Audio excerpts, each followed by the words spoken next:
Nu. Vai, canta. De novo. Charlie, Vai. eu te amo e te quero tanto. Deixa seu corpo nu.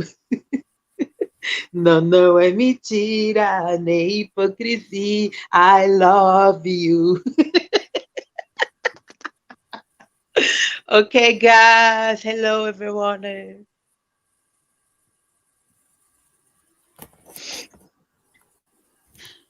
Vamos começar mais Tá, uma já, live? já começando, já. Já? Já. Pode ver? Tô vendo agora. Tá em vermelho. Eu pensei que você tava falando para eu falar para você, para eu cantar para você. O que? Vermelho? Aqui fica vermelho quando tá on na live. De mim? O de você? De você. Fica aqui ao Eu? vivo. É, não, amor. Quando tá ao vivo, on live, aparece um símbolozinho vermelho. Ah, Entendeu? e agora? Não, não tem? Tem, tem. Tá. Então, um momento. É isso, né? Tá. Okay, I'm going to open the Ontario knife pick. Used to be 10.95 since 1924. Anyway, it's not anymore apparently. Eita barulho, meu voz de você. Melhorou? Melhorou? Não sei, mas deixe.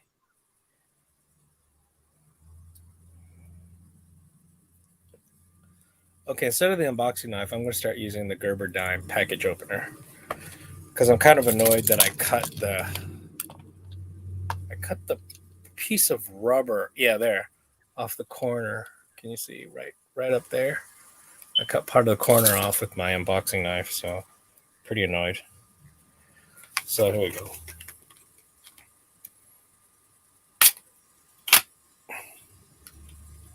I'm not sure that worked any better.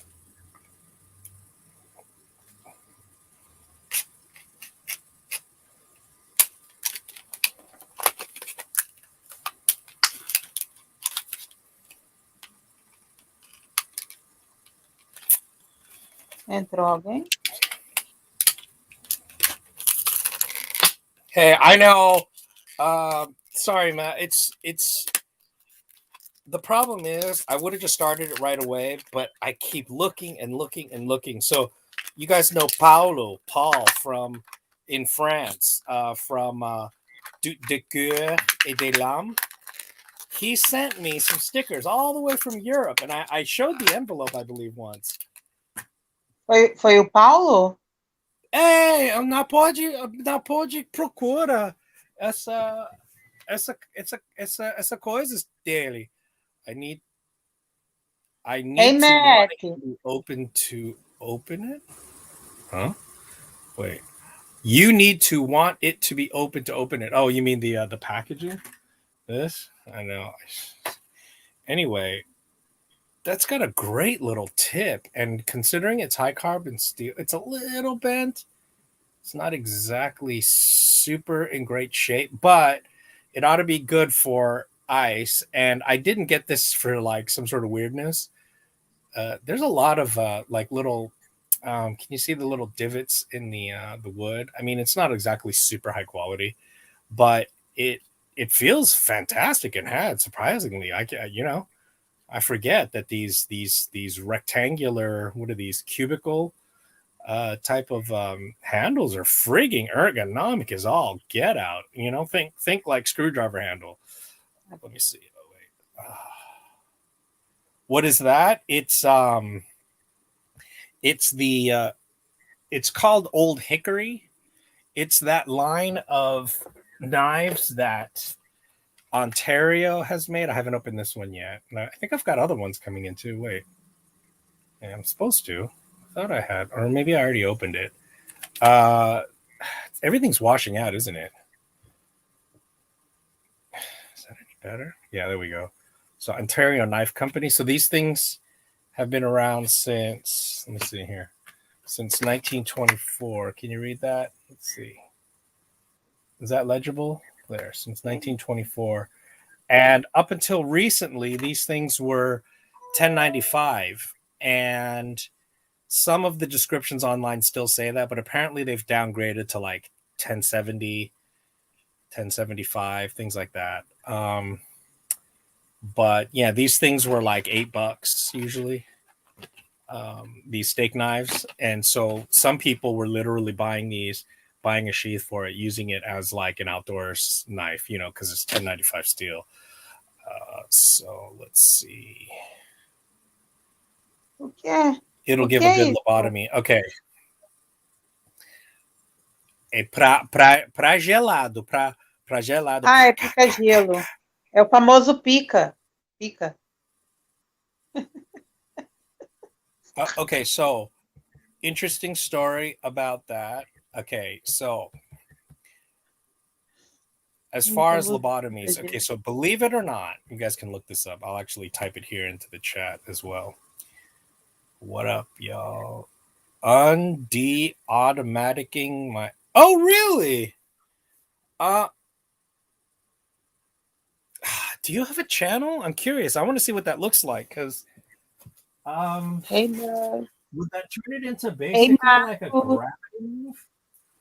I put my Hello, Kalashnikov. Hold on. Let me go get it. o que você procura? Momento.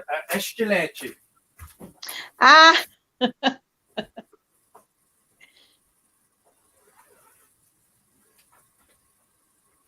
Estilete.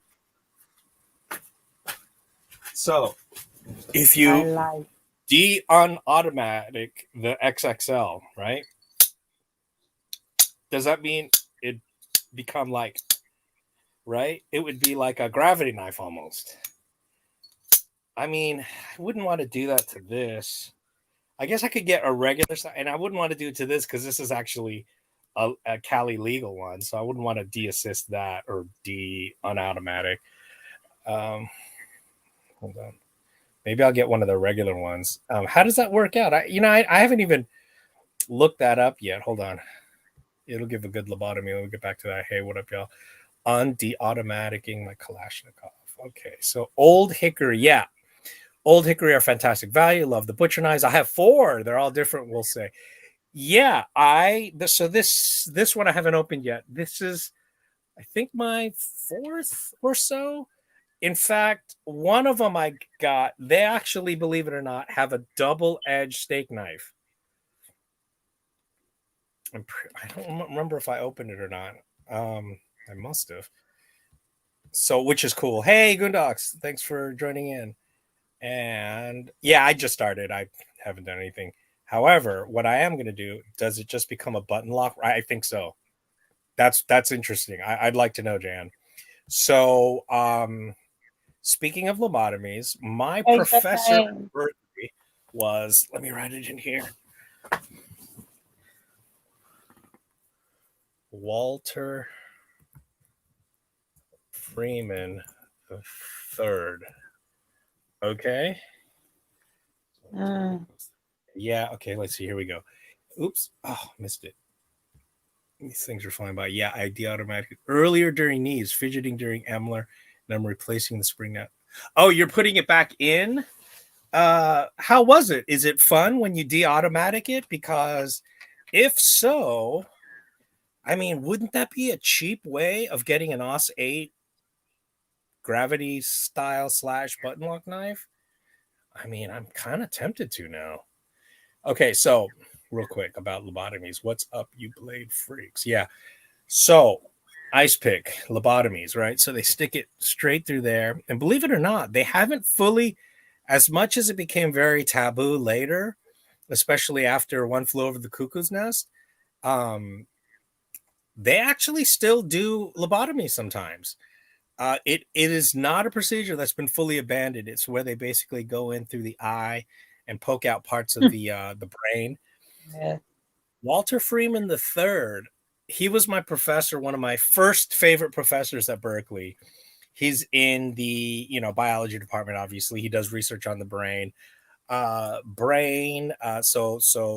So basically, like philosophy of consciousness, cognitive science, philosophy of the brain, philosophy of the mind, and neurobiology were kind of what I was into at that time when I was 19 years old or whatever. And Walter Freeman, I took a seminar with him. I took a couple of his classes. I found out years later that Walter Freeman II, in other words, Walter Freeman's dad, is the guy, or maybe even his grandfather, might have been his grandfather, Walter Freeman I, is the guy that invented the lobotomy. So, yeah. And so they were interviewing him and he was like, yeah, my grandfather, such and such and such. Yeah, so that happened. And yeah, science of the brain got a little too deep. It just kind of kept going on and on and on and on. And I ended up, getting in way too much minutia that I sort of started losing interest.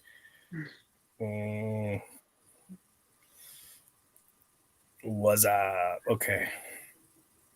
Yeah, it was very interesting. Okay, so I opened the ice pick.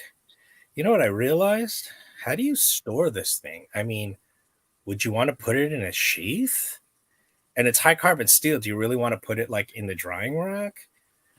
Put it with all the other like utensils and spatulas and stuff. I'm trying to think. Oh, look at how rough that wood is. So I mean, I can't remember exactly what I paid for this, but see how rough the wood is. I mean, the woodwork on this is pretty awful. I'll be honest. It's a cheapy thing, but I don't care the fit and finish as much as I care if its durability. Obviously these things are made for nothing but punishment, right? And up until now, I've been using a $4, $5 Tonto knife that I just happen to have sitting around. And I've been using that to hack away at the ice.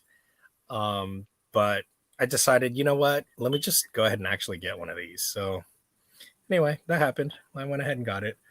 Okay. Let's see here. Yeah, it is, but the action is lacking because the spring takes the place of the frame washer. Oh, I'm going to get a chunk of Teflon out of the shop for a spacer later. Wow, that's cool. You work in a shop like that? And yeah, how else would you get Teflon spacers? I mean, I'm sure you could order them, right?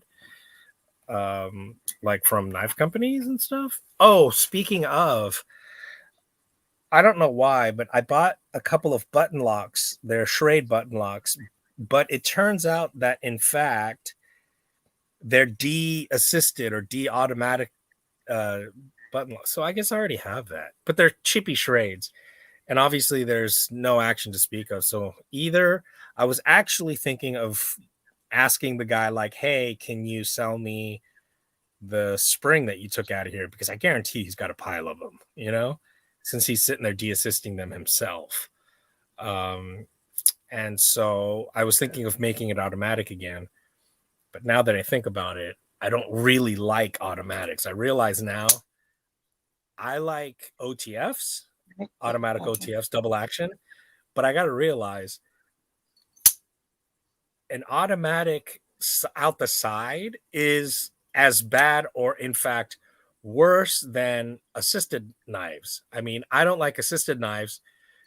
I like this even less than assisted knives because it's just really tough getting it back in there against the spring. I mean, it's really the opposite. Store it right in between the ribs. Okay, guys, watch out for this guy. He's psychotic. Okay, Scout Gary. Oh, good Lord. And that will definitely be seen as a weapon. Okay, Lancelot can make you a little sheath for it. Yeah, but again, I don't want to pay Lancelot 3 or 5 times what I paid for this. It just wouldn't make sense, I'd rather just get some cheapy thing for it, like a $3 leather sheet. Foot. I'm not sure what that means. Okay.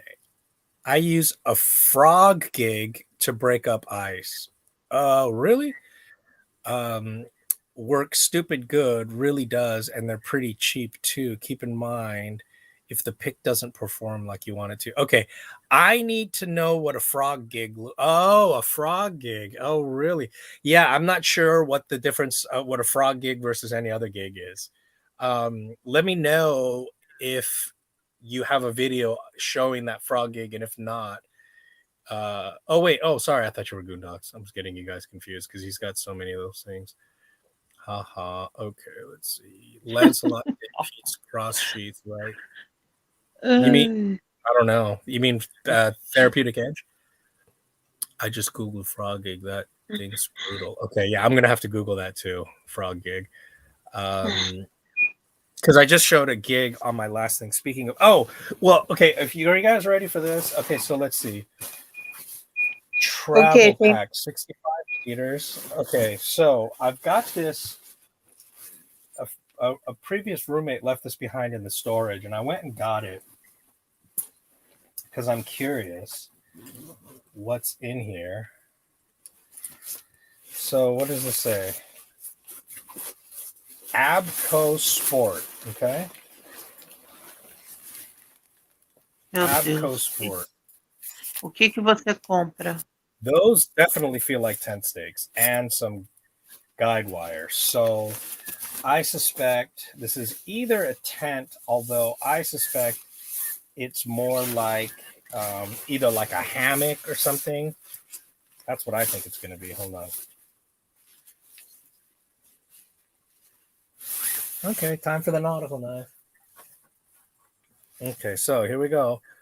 The Marlin Spike. So I need to undo. So he's got the tent stakes tied off these handles. So I need to get this off. So let's see if I can.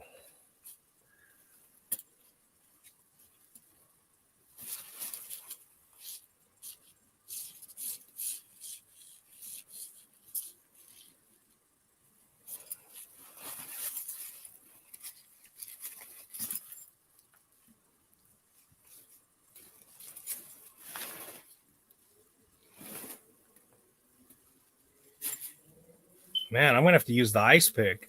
This thing is too tight. You know what? I'm going to have to deal with that later. I don't want to bore you guys.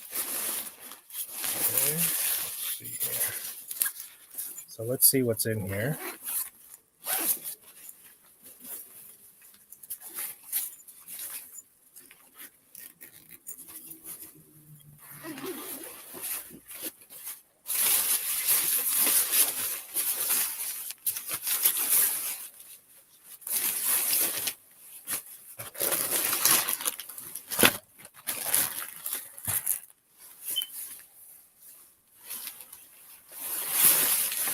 Well, I think this is a tent, actually. O que é isso? Yeah, this is an actual tent. É barco? É, eu acho que sim. Você acha? Você não sabe o que você compra? Well, I am excited because up until now, I didn't realize. I suspected I didn't have a tent, and now it would appear I do have some sort of a tent. So that's good. I'm gonna have to test this out. It looks like it's in good condition. Looks like they might have used it maybe only one time. There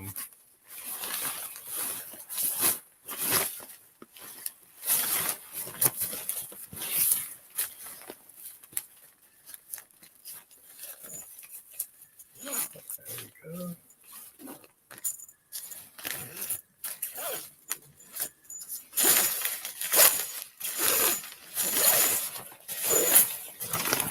I think it might be one of those one-person tents, and looks like I'm already gonna have to patch it up. Looks like they were smoking in there and melted a hole in the tarp part, so I'm gonna have to do a patch up on that. And you know, the thing is, I think it might be missing the internal rods, so that might be a problem. Let's see. And yeah, I think this is a one-man tent.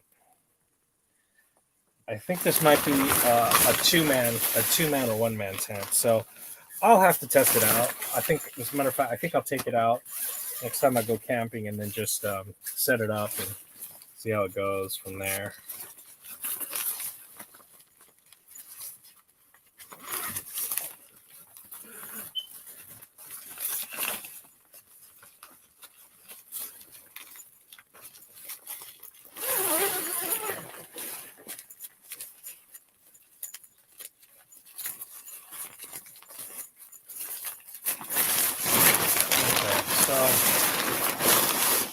I'm a little bit concerned that,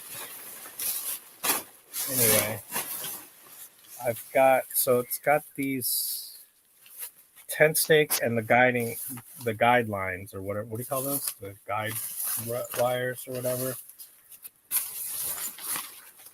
I'll probably just Google that as well. So Abco Sport. And I think it might be missing. It doesn't seem like it's stiff enough. Yeah, I think I'm missing the tent poles for it. Looks like. Okay, well, so that's kind of a wah. However, there's this whole backpack too. It's one of those where you put the where the back straps tuck away. So anyway, all right.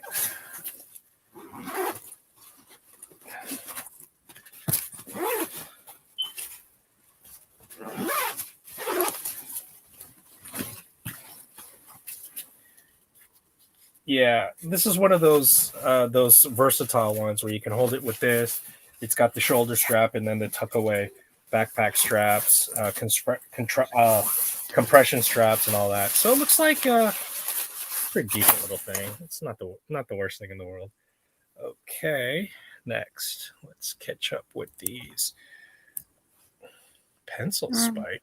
What's the pencil spike? Hold on.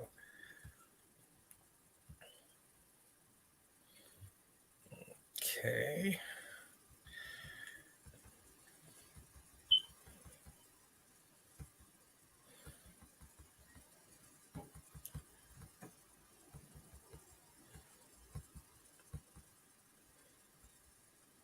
O que você tá fazendo? Oh, Jersey Knife Guy. Okay, yeah, he's Jersey Knife Guy. That was one of my favorite channels. I just haven't been able to watch anyone's stuff, but I used to just look forward to like his daily uploads. He's so like passionate and everything. The feeling you go to the vicious side of most things. Yeah, huh? I think that's a sense of humor. That crashes with that. Okay, cool. I'm gonna have to. I look forward to checking that out then. Let's see. It looks kind of like the Spearhead you unboxed last time with the multiple spikes on it. Okay. Gosh, for an ice pick, I guess that's more. I guess it's like 3 times the action. I guess. Okay. I'm like a chihuahua. I'm all bark and very little bite. Oh, that's cute. I like it. I really. Você gosta de chihuahua? Super fofa, né? I really should pick up a new spike. Nephew ran off with my old railroad spike one. He thought it was the coolest thing his little 12-year-old eyes had ever seen. That's cute. I'd say that's a good gift. So you're saying that it was a frog gig or it was an ice pick made from a railroad spike? Because I hadn't heard of that, but that sounds like a damn great idea because those old railroad spikes, obviously, boy, talk about hardened carbon steel. I mean, they really, really harden those things. That would be some very, very, very, very dense, well hammered. Okay, I am having Lancelot make me a sheath for my pencil spike. Okay, that's what I'm wondering. But moral of the story: the pencil spike is cool. A guy makes them. Spikes by Mike. Oh, okay. Gosh, I wish people could post links. It would be great if. Well, I could do that. Here, I'll go ahead and do it. So, what was it? Spikes by Mike. Was it pencil spike? Spikes by Mike pencil. Wow, look at that. Came up in Google. Spikes by Mike pencil. Come on. Pencil spike. Okay, never mind. $190? No thanks. That's what it says here under Arizona Custom Knives. So I think I will go ahead and ignore that for now. Here's yeah, see, that's a Marlin Spike. Yeah. Tell me if you see something else, because I'm not. Oh, that looks cool as heck. Get out of here. Yeah, see, that's the Spike pencil, Arizona Custom Knives. Yeah, no thanks. I'm not going to pay $200 for it. It looks seriously cool, though. I mean, that looks super cool. That looks super cool. And it looks like it comes with a Kydex sheath. That's super cool. But anyway, no thank you. I'm not going to look at that much more because I just definitely don't want to pay that much for it. Got these ballers on this live. It's good for hiding in plain sight. Yeah, but in California, it's illegal because anything that's made to look like something else, because that spike literally looks like a pencil. That's considered illegal when you make a weapon look like something else. But he also makes crazy cool ones. Yep, looks like you can use some tenacious tape. Oh, tenacious tape, is that like a Gorilla Tape? You're right, I could just put tape on that. That would be easier. Is it short enough? A trekking pole and guy lines will supply enough tension for it to stand. Okay, thank you. I do have some trekking poles. Speaking of, somebody, is it a dream or somebody's supposed to give me their trekking poles? Who was that? I need to remind myself to ask. I think maybe I was okay. Your discount is a bivy sack. Oh, is it really a bivy sack? Okay. Really? Is it a... Oh, you're just kidding, right? Because I think it's a two-man tent because it's got the tarp bottom, it's got windows with the mosquito thing, as well as it's got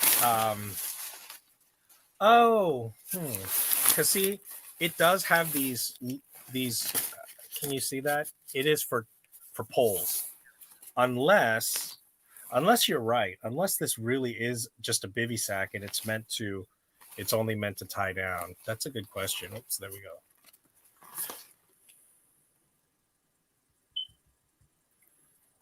Okay, here we go. Is there a hole in the end of the pencil spike? A hole? Why would there be a hole in the end of the pencil spike? Better than being like a cork tree mat, all bark and very little wood. Oh, that's a good one. I gotta use that. I want to make that. I would love if that could become the description for the or like this could be the thumbnail for the thing. Anyway, not mine, but some of the ones he makes has holes in it and all that. Hole in? Why would you have a hole in the pencil spike? I don't get it. Like as a lanyard loop? Oops. What does this say? Very true. Okay, let's. No. My Marlin Spike was made from an old railroad spike. Oh, but you're not talking about a folding Marlin Spike. You're talking about like a full-on Marlin Spike, right? Because I know they have those as well, like a non-folding, just like a full-on like handheld fixed blade Marlin Spike. That would be cool. Deixa eu ver essa faca. Vira aí. Repurposed as ice pick. Railroad Spike equals self-defense tool. Okay. Right, that's what I meant. The frog gig repurposed as an ice pick. It's just the 3 prongs. I guess it's like triple the ice pick action. That's what I was thinking. Amor, vira faca. $35. Vira. Outro lado, vira. É. Por quê? Ah, lembrei. Eu não estava lembrando dessa faca. Lembra isso? Agora sim, remember. E isso. So that's the shackle key. Não gosto da faca. That nasty grease in there. Can you see? Hold on. You see the nasty grease on that sheep's foot? And you know, people are like, oh, I don't like serrated. For a nautical knife, that is the perfect knife because the only thing you're going to be using for is cutting line. So it would absolutely make sense to have a serrated sheep's foot. I make spikes out of hardened Osage orange wood, non-ferrous, durable, disposable. Osage orange wood. I wouldn't know. How do you harden wood? Do you impregnate it with something? Put resin in it? I don't know. That's someone trying to oversell the pencil. My pencil's titanium. It was $35 shipped. That's not a bad price at all. The one I was finding was on Arizona custom knives. So let's see, maybe. I'm just not seeing anything else though on Google. Let me see. I'll go to shopping. Spikes by Mike. Let me see. Okay, so here's something.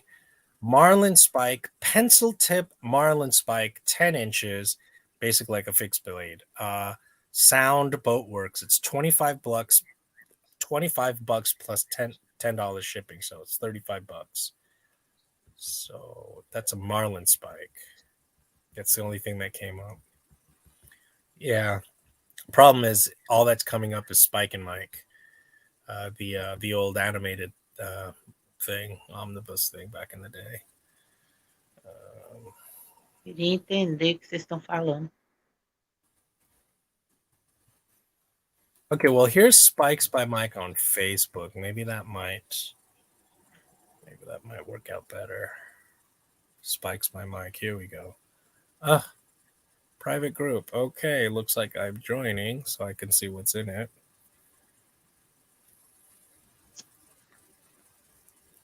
Join group. Okay, your membership is pending. Great. Oh my gosh. All these cool things here. Blackjacks and blades, knuckles and blackjacks. All these things are illegal in California, unfortunately. Man cave EDC. Okay, let me not do Facebook in front of you guys. All right, so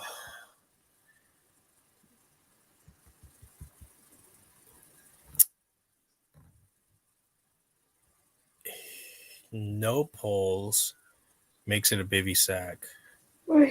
You're saying you can take any smallish tent and turn it into a bivy sack, or you're saying if it never came with poles, that means that in fact what I have is a bivy sack. You can have it like a fuller.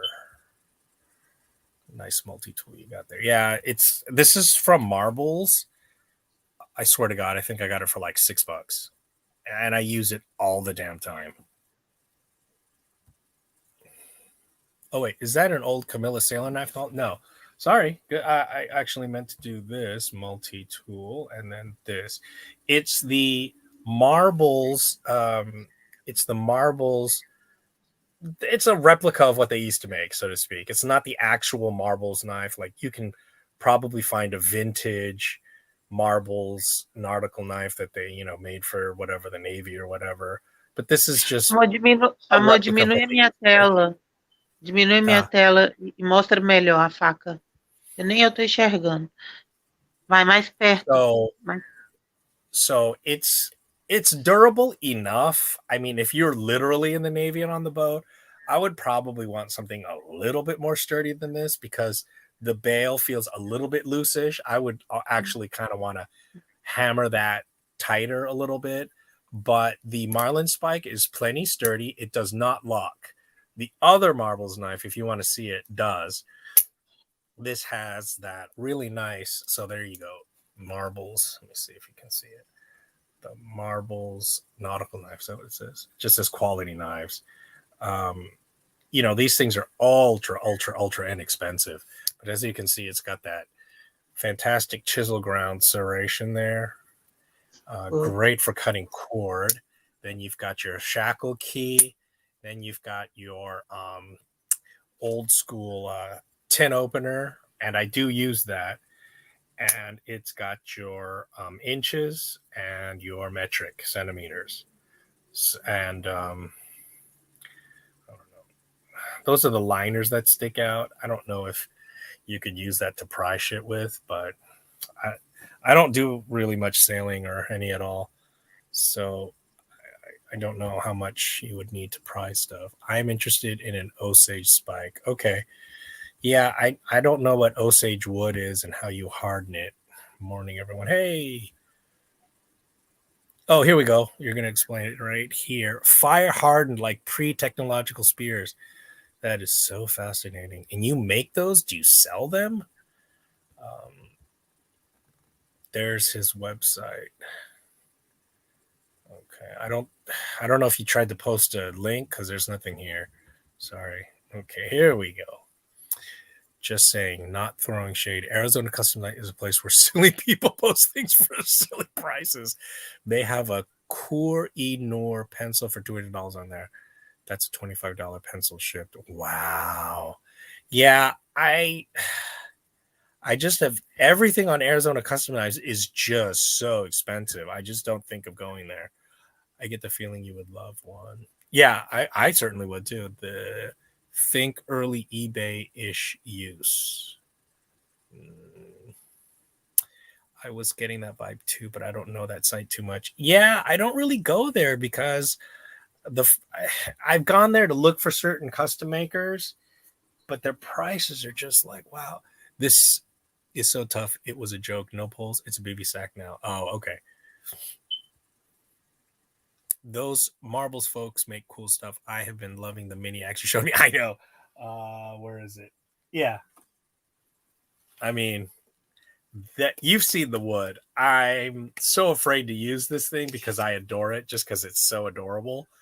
But if you hammer with that, I just can imagine it snapping. However, this stainless steel, it's dense. It's got decent fit and finish.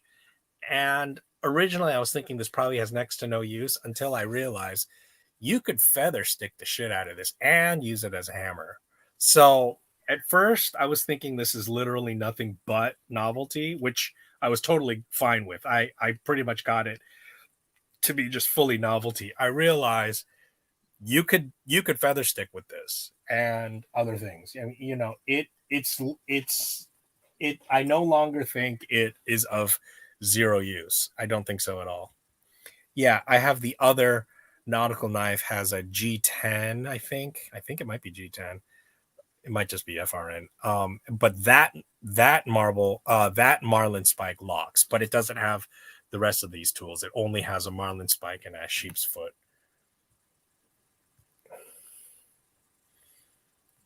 Welcome, Todd. Okay. Oh God, how long have we gone already? It's already 40 minutes. Okay, so now let's get to so I've already told you I cannot find Duquer et de l'Âme, his letter. He sent me stickers. And again, I'm telling you, I put it in that safe place. And obviously I've put it in an extra safe place because I can't for the more of a safe place I put it, the more it's impossible to find. Like I've done stuff where I've put something in a safe place and didn't find it until I moved out again. You know, it's like, oh, and then I remember like, oh yeah, a year and a half ago, I remember like I put that there, you know, because I didn't want to forget it. And a year and a half later, I find it in that safe place. So, and I still can't find the CRKT prequel, which I wanted to unbox as well, because that is continuing. I'm continuing to add to the field strip technology. I think it's Ken Onion. And I'm telling you, I say this every time I mention it, but I heard one or more reviewers saying it's neat, it's nifty, it's handy, it's you know, interesting and blah blah blah. But they said it seems to me to be a solution to a problem. You know, what do they call that? It's a solution in search of a problem. And I cannot help but think that is so wildly wrong. If you've done any kind of hard work, if you've ever dug ditches or anything like that, and just had to sit there working while dirt is being shoveled onto you, because that's what the work is. Trust me, your knives get so damn gritty and so thrashed. You definitely is definitely a lot of use to be able to field strip your knife right then and there without any tools. I think it's extremely practical. And I'm not saying that I hard use it and therefore I need it, because then I would only get one field strip knife. I just think it's damn nifty. I think I like the novelty of it. And I also don't want to overpay for it. So those knives are anywhere between like 60 to $100. But I've gotten every single one of my field strip knives I've gotten for 30 and even under, I think, 25 to 35, I think, because they go on sale. What does this say? I don't get it. I sure would sell them. Never came up before. Okay, well, it looks like at least me and one other guy wants one. So, I think are we on Instagram? If you could send me a message if we are, I'm Hollywood Tactical on Instagram. Told light hammering works great. Yeah. Okay. What does it say? That is if it's legal to sell them, I imagine. Oh, don't worry about that. I wouldn't worry about it. A, it's legal. B, you gotta understand, like, to get on the radar it's not that easy, believe it or not. Reminds me of a rock hammer. Exactly. I agree. Consider amateur. See, there you go. There's two people at least. Okay, what does this say? Shh, you sure you don't drink anymore? Bro, I get high on life. Trust me, you don't want to see me getting on one, because I get even crazier and wilder. Trust me. In that kind of dirty dirt job, I use a Pakistan made folder and sharpen it with a file. Those were not the good days. Good Lord. Do you? Oh, you mean like the slip joints, the Pakistan flip joints? Because I actually have a work knife / sod buster type. It's just a work knife. It's from Pakistan. It was $4. And I was going to gift it, but anyway, then I didn't. And it seems solid. It seems like a good work knife. It's just a folder, a slip joint, but it's got a good 4-inch size blade. It's actually it's a damn good $4 knife. I mean, for $4, you can't go wrong. What kind of dimensions would you want at Snoz? This one here goes from about 3/8 inch to a point over about 13 inches. Oh, and doesn't hardly flex. Cool. The problem with the field strip is that they are way overpriced when new, and problems with centering and detent. I have not had any problems. So, I'm not picky, because you're right.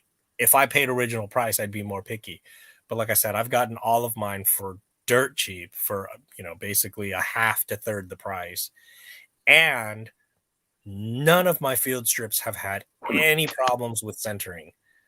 Because they're designed not to. So if they do have problems with centering, yeah, that's a problem, because the whole point of field strip is that the centering goes right back in. And when I saw the very first video, I think it was probably Blade HQ when it first came out, that I remember, and they were like demonstrating, and they're like, look, see, centering right back to normal. And in the video they did it in real time, and sure enough. And then every single field strip I've gotten since then, once you do it and then put it back together, I've had zero problems with centering and detent. All of mine have worked fantastic. So yeah, maybe you have a dud, or maybe it is a problem and I've gotten lucky. Famous last free person words. Oh, I know. I know it. Everything has a risk, right? But worst case scenario is some authority somehow accidentally finds out and decides to come after you. In the worst case scenario, and they want to come after you, your best defense is, the guy paid me like $5 for it. I'm not really making money off this. It's not a proper business. They can't really nail you for something, especially if you're just giving, if you can argue, I'm pretty much just exchanging gifts. I'm trading with the guy. Like, I'm not selling illegal goods. So those Pakistani eyes would fall apart in your hand, man. Depends. A a lot of them, but not all of them. A lot of them, but not all of them. I have one of the made in Pakistan Buck 110 clones from 40 years ago. Steel isn't horrible, but it's not good either. Yeah, I think I have one. I don't know if it was made in Pakistan. It might be a made in China one. I have one of those Buck 110 clones. I need to find it. I had like 3 of them, and I think I've lost all of them because I know for sure I should have at least one left, but it's still one of those knives that I can't find because I know I had 2 or 3. It looks like her internet just went down, so let me go ahead and I'll leave that open for now. Okay, so let's leave this up so I can keep my place. Now, what I'm going to do is I'm going to look for some more spearheads, the marble spearheads, as long as we're on the topic of marbles and doing unboxings. So let me grab, because I got the whole set. I don't remember what the last one I opened was. Okay. Oh, okay. This is the one I opened. I opened the Survival Gig and Spearheads. And then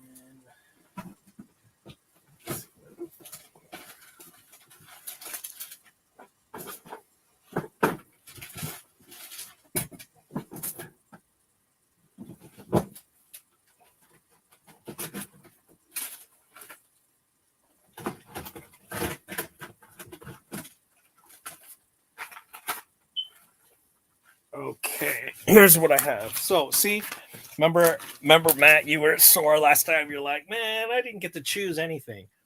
So you do get to choose. So here's this. Gosh, everything's like. Do I need to? Are those just right at me? Everything's like reflecting badly. Okay, so here's Zombie Nick. Oh, so these are not marbles. This is Rough Rider and their Zombie Nick collection. So this is Spearhead and arrowheads too. Okay, that's cool. Then we've got the Alaskan Camp Survival Set. 7 to 9 inches would be great. I don't hammer grip a spike. A point with enough haft on it to get some leverage is all I need. So I would agree. I would want, if I want one, if you're gonna make me one too, I would want it as small as you can get away with.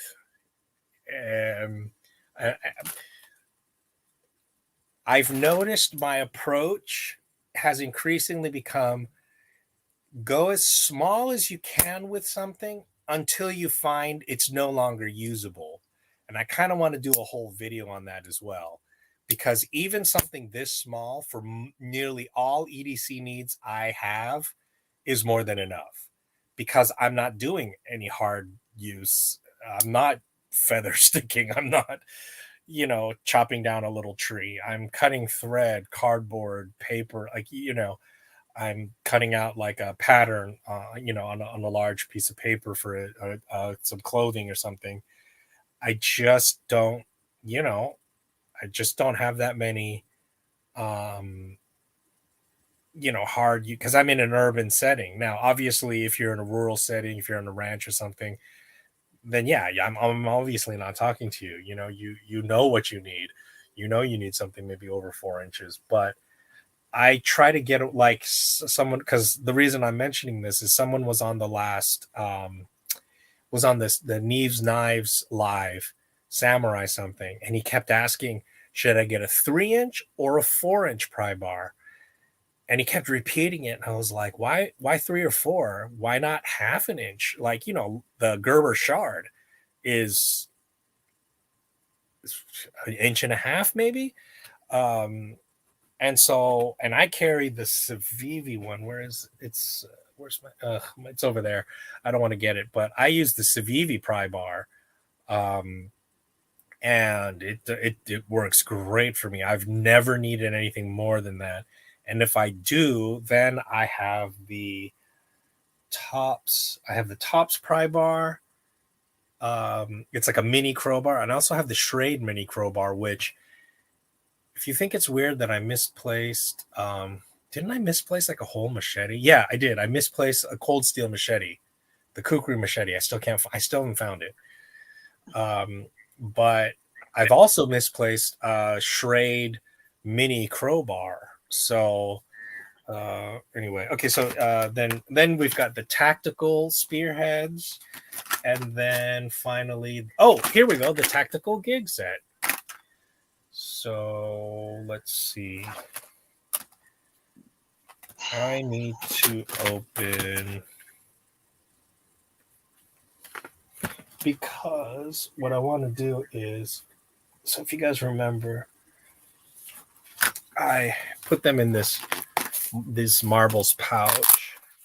So I've got the two spearheads in there.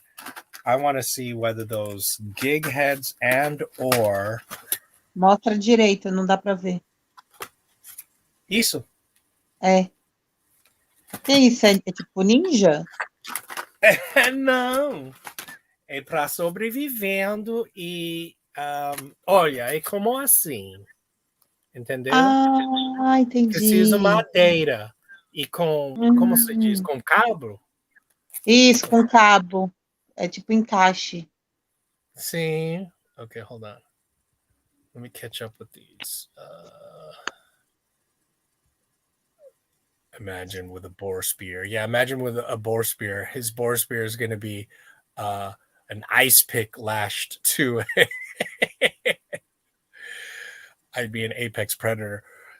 Could you imagine trying to kill a boar with an ice pick? You'd have to stab it like 78 times in the heart. You would never get away with it. Hopped up on Monster and Dad Jokes are searching for my bacon. You're drinking. Are you seriously drinking Monster this late at night? Good Lord. I love that. They're green and red splatter. That kind of corn puts a smile on my face. Yeah, I know. You also know, have you seen the, on the fix? I can show you the traditionals because Danny's from Danny's from D's Knives gave me a zombie Nick, and on them they say, let's see if this one says it. And unfortunately, this doesn't say it, but on their folding traditionals, it says, "Friends don't let friends eat friends." It's hilarious, and that's their zombie Nick collection. They're cute, they're funny, but they're also functional. It's just one of their little patterns that they make. But I make shorter, thicker ones that have a little bit of inherent grip contouring, just finding the right branch. Yeah, I would want like sort of the shorter, thicker one that has that you can still get a grip on. Fake bacon tastes kind of okay if you can cook it in bacon fat. I know, right? Although these days, have you guys tried the that fake meat? What do they call Beyond Burger? Because Beyond Burger now makes sausages, and I'm telling you, first of all, when Beyond Burger, or was it Impossible Burger? One of those. I think it's Impossible Burger. Impossible Burger tastes as good, and in some ways tastes better than real burger. And their sausages, I swear to God, they taste so real. They taste so good. What they do, I don't know. You are the specialist. I will bow to your suggestions and recommendations. You are the artist in this. I weave rope on occasion. Oh, and make the odd basket once in a while. Wow. But I'll use any size hell. Oh, so you really use Marlin Spikes a lot. So you wouldn't do with a folding one, would you? I will die fighting before I put fake bacon in my mouth. Oh my God. Calm down, man. I'm just kidding. I've had a Gerber shot on my keychain for years. Great little tool. Yeah. Todd, you as well as I can't tell you how many people have been carrying the Gerber shot for years and I have never heard anything bad about the Gerber shard. I don't personally. I have one. I haven't unboxed it yet. And I don't need to yet because I've got 7 other pry bars right now. Cook your fake bacon and bacon fat and it's edible. That's good to know. I know. That's funny. Okay. And it was on sale for 68 cents a pack, so I had to experiment because science. For the fake bacon? I support scientific experiments. Okay, here we go. Let's see. Yes, I am drinking a Monster right now. Oh my God. You're just like my friends. I swear to God, my friends it'll be like midnight. They're like, okay, I'm going to make some coffee and go to sleep. I'm like, you're going to make coffee now? It's midnight, bro. I drink a monster right now, and I still go to sleep right after this live. Caffeine doesn't affect me, so I build a dangerously high tolerance. Right? I'll find out one day. Yeah, I don't get me wrong. I've been there. However, I've never been so bad. Well, that's not true. In college, I used to get to that point where I would drink a pot of coffee and pass out. I will admit, impossible. I'm telling you. See, even Matt, who said he'd die fighting, Impossible Burger has cracked the code. They make it seem so real. I once cut up some love animals, don't eat them stickers to make one that said I love to eat animals. Oh, now we're talking. I think I read. I think I read Todd say that twice today. Really? Okay, here we go.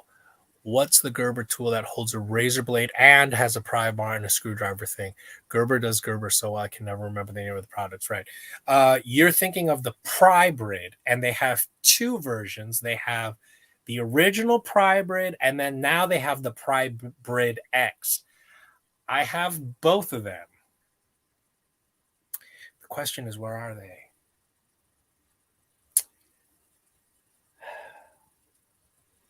And I'm sure I've unboxed them too. And I just realized I haven't a clue where they are. That must mean there's yet another box of stuff that I don't know where it is. I'm glad you reminded me, though. That means, because I know for sure I've unboxed both the Prybrid and the Prybrid X. It's been a while. It's probably been maybe even a year. And I have two more to unbox because I got each colorway. I just realized I don't know where any of my pry bars are. That must mean I have a box full of pry bars somewhere. Amor, Okay. I need eu to start. preciso. Ah, você Amor, vai dormir? vou amanhã, eu tenho que acordar cedo. Tá bom. Tá bom? Beijo. Sim, sim. Fala tchau. Olha isso. Olha, bebê. I don't know, baby. Bye, Então, bye. See you later. Amanhã a gente grava de novo, não grava? amanhã? Uhum. Não, amanhã Ah, não. amanhã sim, eu quero de novo, porque eu não tô aproveitando nada da live porque eu tô com sono. Foi muito Tá, tarde hoje, tá bom? tá bom. Good night, Pode ser, everyone. pode ser, pode ser. Deixa eu ver, Bye, tá? bye. Tribrid, Tá, that's it. tchau. Right?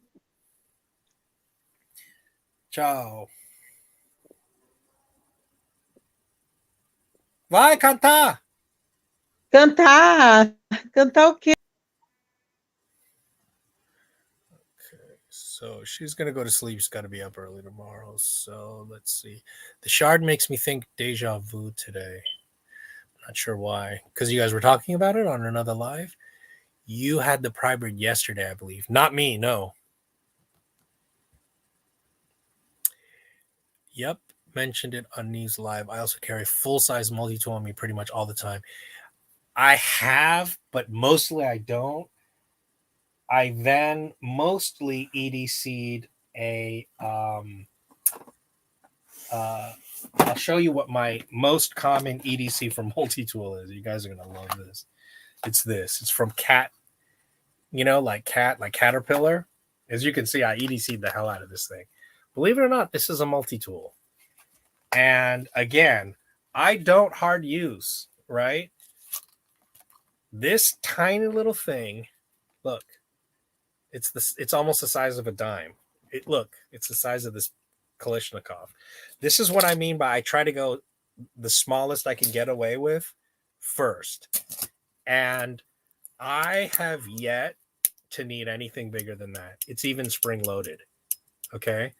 I'm assuming, like, for example, there's like a knife on here. I've tried using the can opener. It doesn't really work. I mean, you know, um, that has very little edge on it. Obviously, the bottle cap will work. This knife will probably break if you try to use it. But I've always got an EDC knife on me. This is a backup to the backup to the backup to the backup to the backup. So I don't need any of that. I have used that screwdriver But mainly I use the pliers. Most of us, I think, when we have a multi-tool, we'll mainly have it for the pliers, if I'm not mistaken, as well as those wire cutters have never failed me, because that's what I mostly use it for the wire cutters. And I've never had to bat an eyelash. That has cut through every single gauge of wire I've ever needed to cut.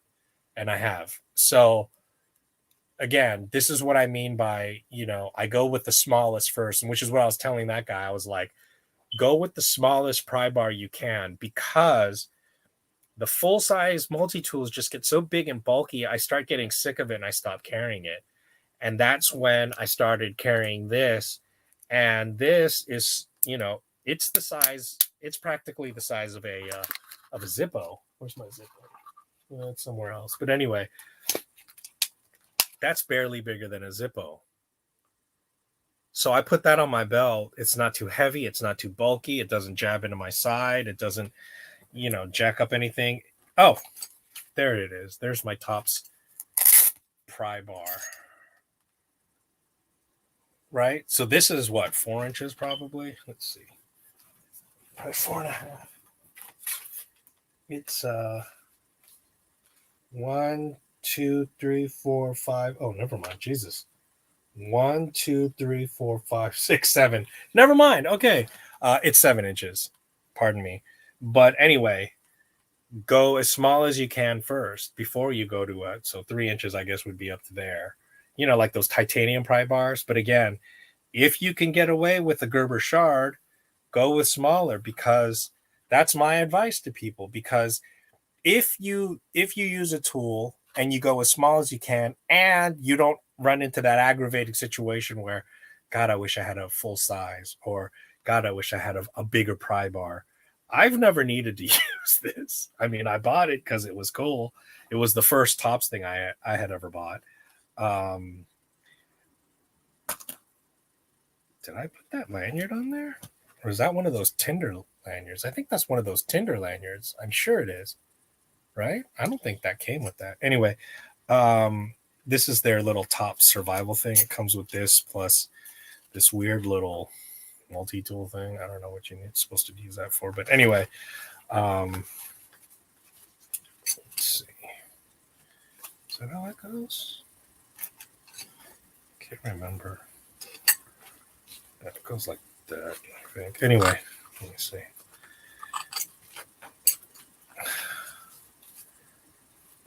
That thing's a pain in the butt. Yeah, this thing's a pain in the butt. I can't ever figure out if I want to put the glass breaker downside first and then fold this over, because the glass breaker ends up poking through that. So, like, I also, this is like a freaking $10 Bled K thing, because I don't want to carry $100 multi-tool and lose it, because I will. I mean, I'm the guy that lost a frigging cold steel kukri machete in my own fucking room. So this is the Ruger 1911 for pulling off the I don't have a 1911, and it's not spring loaded because you don't want it to be, because you're holding on to the thing. But I have used some of the other tools on here. This is actually the Crkt Multi-Tool is kind of cool, because they actually have a locking blade, and it's like a Tonto. So, it's a proper knife, as it were. So anyway, there's that. I think I have like a Gerber center drive, but I don't know where it is. I haven't unboxed it yet.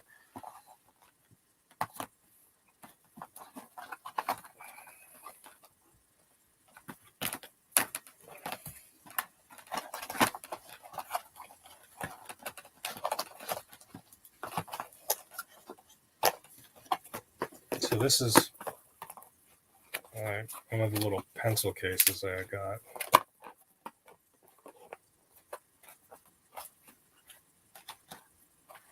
I no longer remember how I had this organized.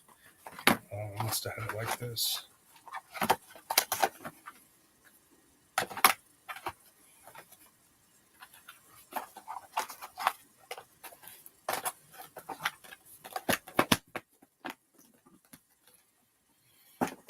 Okay, sorry about that. Let me catch up.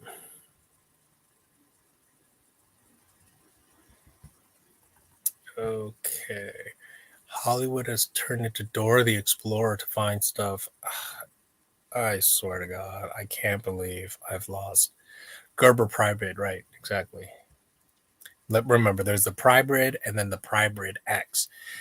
The Gerber Prybrid, the first one, was your regular old utility blade. The Prybrid X is the thinner one, and it has more of the exacto style blade or razor or whatever, utility knife or whatever you call it. And me too, Todd. Still have my first leather one way from the 90s next to me here. Cool. Wow. Hey, those things are built to last, huh? Okay. And which do you think is superior, Howard, the Prybrid or the X? Um, I mean, the Prybrid is bigger in hand and more, hefty or whatever. But the Prybrid X is thinner, and so that fits more with my philosophy of if you can get away with smaller, go with the smaller, because the Prybrid is fatter and wider, so it's bigger in hand and such. But again, if you already know you're a hard use guy or you're doing heavy duty stuff and you know that the smaller won't work for you, then obviously you don't need to listen to this philosophy. But for the rest of us humans, you know what I mean? When we don't have that extra specialized use, then try to go with the thinnest, lightest, smallest, right? Because you're way more likely to carry it. You're way more likely to get annoyed with something and then stop carrying it, and you save yourself more pocket space, belt space, etc. So my opinion is go with the smallest that you can get away with until you realize, oh, this is too small. It's not handy enough. So that would be, and that's what I think they were thinking, because in my memory, I'm not sure if this is exactly correct. I'm pretty sure the Prybrid X came out after, because I don't remember the Prybrid X. I only remember when the Prybrid came out. And then all of a sudden, they had this thing called the Prybrid X that I didn't even know existed. And that came out after the fact. And what I'm thinking is they also realized we could make something smaller that takes up way less pocket real estate. I mean, losing a full centimeter in width or height off of your thing is a lot when you're talking about a pocket, right? I mean, that is meaningful. And the big misstep or overlook on the Prybrid is it didn't come with a pocket clip. So it always has to go into your pocket. It always has to take up pocket real estate. So that's another thing to think about. There's no way of clipping it to your belt or anything like that. If you put it into a sheath, I guess you could do that. What am I going to do for Veterans Day? Not sure. I used to spend it with a vet friend of mine, but I haven't talked to him in a while. Everyone should carry an American-made knife tomorrow. Oh, good idea. Okay. Can't use the Marbles US knife. So, who is it? The guy that started Bark River. I believe it's the guy that started Bark River was originally a designer at Marbles. And he basically had a falling out with the management saying, Marbles wanted to go the direction of let's make ultra cheap knives made in China. And he was thinking, you guys are Marbles. You guys made frigging knives for the fucking army. You know what I mean? You really want to do that? And as a result, I would say Marbles as a brand suffered badly. I still think they make decent passable stuff, but they don't make Bark River's quality type stuff. So there's that. Okay, let me try and get through some of these. Keep the Gerber diamond in my pocket all the time, and I got a Kydex sheath for it to attach my fixed blade on occasion. Does it have anything to do with this? Todd, were you the one that said that this one broke like the first day you had it? So far, this has worked great for me. I haven't had any issues. And yeah, I think it's great. This has worked out. I don't know. no issues. I'm going to try and carry my K-bar if possible. K-bar fixed blade, K-bar folder. Oh, is the Dozier made in the U.S.? But I mean, I've EDC'd the Dozier a million times. That's like one of my most carried because I have that pink Dozier, and that's kind of my gentleman carry, but not so much gentleman carry, but non-threatening carry. I almost want to create a separate category of non-threatening carry. That's where my pink knives come in. That's a crowbar that's been cut in half. Yeah, pretty much. Definitely going to carry my petrified fish veteran. Petrified fish is made in the U.S. How are they so affordable? I assumed petrified fish was made in China because you get so much value. I'm going to carry my Hogue. Okay, good idea. I've got a bunch of Benchmades and I've got the Hogue Deca, which I haven't carried in ages. So I'll probably carry my Hogue Deca. No, I have my Ritter. I have my Hogue Ritter for knife rides. So that there we go. Let me do that. I do like the petrified fish. I love Topps products. They've only ever made one thing that makes me react with ew. Okay, tell us what that is. Because I'm wondering if it's this thing. Because this is kind of ew factor. I mean, this is almost like zombie knife status. This is way over the top. This is the XXB that stands for Skull Crusher. Wait, yes, Skull Crusher Blade. Skull Crusher Blade. Oh, no. Skull Extreme Blade? Wait. Now I forgot. Why am I forgetting? Anyway, this is made in USA, but I'm definitely not going to EDC this. Even though it would be legal, I do not want to get this fucking confiscated by the cops. Because think about it. If you're LAPD, wouldn't you just take this? You'd be like, you know what? I'm going to pretend to arrest this guy and just take this home. I fucking would. Anyway, I probably would be a corrupt cop, so never mind.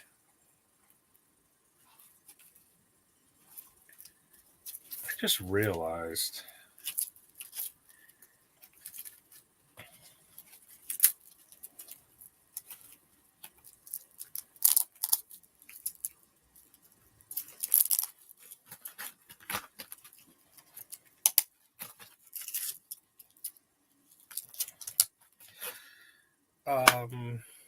I could put the Topps, that crowbar thing, I could fit that probably right in there. It's probably deep enough. Yeah, so I could slide that right into there, I just realized. Although, it does have... Anyway, it's a thought. Yeah, I agree. Which one's... let's see. My Manix 2 will be with me. So Manix 2 is made in the U.S.? Okay. Yeah, wasn't sure. I have the Manix 2 lightweight. Is that made in the U.S.? Okay. I only have one Spyderco. Yeah, I have my first Spyderco was the Tenacious, which is China made. And I was so disappointed. I stayed the frick away from Spyderco for a long time. And then I finally got back into them, which I'm glad I did, because I desperately wanted the Watu. I just loved the design, the blade shape. And, the action is just stupid. And I love that blade shape. And I realized I got this from Slicey Dicey. It took him a year to fucking send it to me. Anyway, freaking fantastic action. And look at that. Look at the bottom. It's not even a straight Warncliffe. See how it's sort of almost wavy, very slightly. I mean, this is one of the Sal Glesser. That guy's a fucking genius, I don't think he gets enough credit for a knife designer because they just kind of think of him as Spyderco. But he designs, I think, probably most of their best designs. I got the PM2. I got the Smock. And my favorite Spydercos are the Taiwanese made ones. I'm sorry. And a lot of people say that because the Smock is great. The Watu is great. The Kuchi. So I want the Spidey Chef. I don't. It's a frame lock. To me, that defeats the point of a Spyderco because Spyderco is a compression lock. And frame locks are a dime a dozen. So I'm okay with that. I have no interest. it's the unzipper. That's just no the unzipper. I'm gonna have to look that up. I'm curious.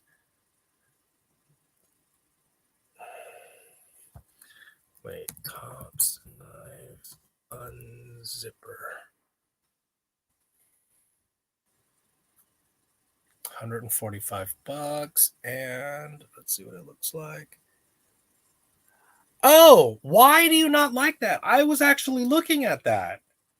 I love the way the handle, how it basically allows you to oh yeah, the unzip, it's a pickle knife. Yeah, I would definitely. I was looking at that. I really, really want to get that. Anyway, I do. As a matter of fact, I'm going to. No, I'm just kidding. It's 145. Let's see if I can get it used. I might. Oh yeah, the backwards knife. Yeah, it's a pickle. It's a pickle knife. It's backwards. A buddy gave me a USN dive knife MK2, so I could carry that. That's cool. But I usually have 2 Spydercos from Colorado and 2 Benchmates from Oregon on me. Like always. That reverse warning, mailed that one in. No. Yeah, I really want a pickle. I don't have a single pickle, so besides carrying an actual service knife, I would feel poserish. I know. Well, unless you were a veteran. Saw a vid recently where a guy epoxied a clip onto the pry bread, said he was using it for a while. Yeah. Yeah, I could see that. That's a good idea. You could also drill it. I wouldn't want to fuck up the G10 though. Okay, no way. Wear that thing with pride. It was a gift. What was a gift? Oh, yeah, exactly. Oh, well, hold it. Yeah, right here. Is this? Oh, no, wait. That was J. So yeah, this one. Yeah, here. Yeah, especially if you always carry the Spydercos and Benchmates anyway, might as well carry the MK2. Is that the MK2? That's the Ontario? Is that the Ontario knife?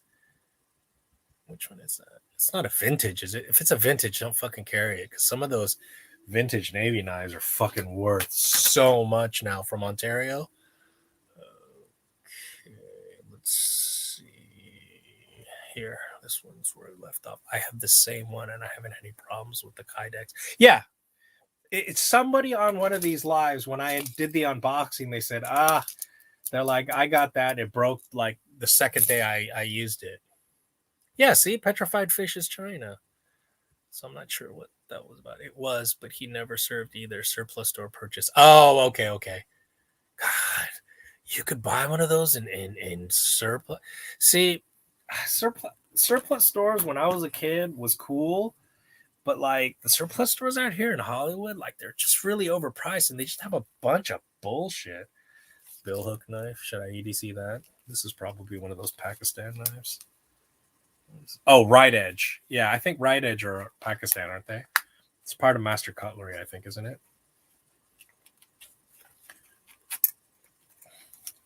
You know, how many lives do you have to like reach underneath you? Like, what the fuck am I sitting on? And then you pick up a knife.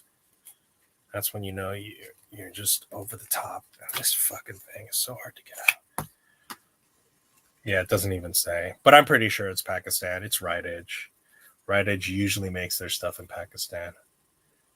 It's got a nice toothy edge. You know, these things might be made for proper, work knives, people who are in this, kind of work. They need a proper knife. I mean, it definitely is a carbon steel knife. You can see from that finish. It's probably pretty sturdy. And it's the leather is actually decent. And it was dirt cheap too. I mean, this costed nothing. That tops was amazing. I know, right? So I got the SXB, and now they have the smaller version, which I know that counters but I kind of have the big and small. So like with EDC stuff, go as small as you can, but with emergency tools, go as big as you can get away with. Because the last thing you want with an emergency tool is it being small and practical, but not the big gigantic beast of a tool that you need in that situation, like breaking down a fucking door. Like, you know, like if you had to break down a door and you don't have an axe, I'd want this. I wouldn't want the smaller version. So anyway, yeah, I was at the Tops table at Blade Show West, and I was like, okay, if I'm going to get one Tops knife, you know, I'm going to really invest in a proper knife. I'm like, what am I going to get? And I was looking at, like, they had the Storm Vector, which is like out of stock everywhere. They had, you know, like some of those gigantic kukris and just, they had such cool stuff. And then in the end, and then I started looking at the Tom Brown tracker, and I wanted that reverse curve in there. Like, apparently you can feather stick by pulling up, and it's just very handy. And I was like, and then I started looking at that, and then I said, hold on a second. Let me just get the craziest, zaniest, most over-the-top knife out there for, like, my, I mean, talk about my emergency, my one knife. Like, this is by my bed. If there's an earthquake and this building collapses, and when I survive, this is the one I want closest to me. This is the one I'm going to stick down my jean pocket, you know, or whatever, strap it to my pants, and this is the one I'm going to have to try and survive with, you know. This is the beastiest, most practical, useful tool I probably own. So that stays by my bed. This is my bed knife. This is my new bed knife. Oh, hey, Brant. Thanks for showing up. And you know, I'm curious about Brant's fixed blade collection, because, you know, he's got a down payment worth of folding knives.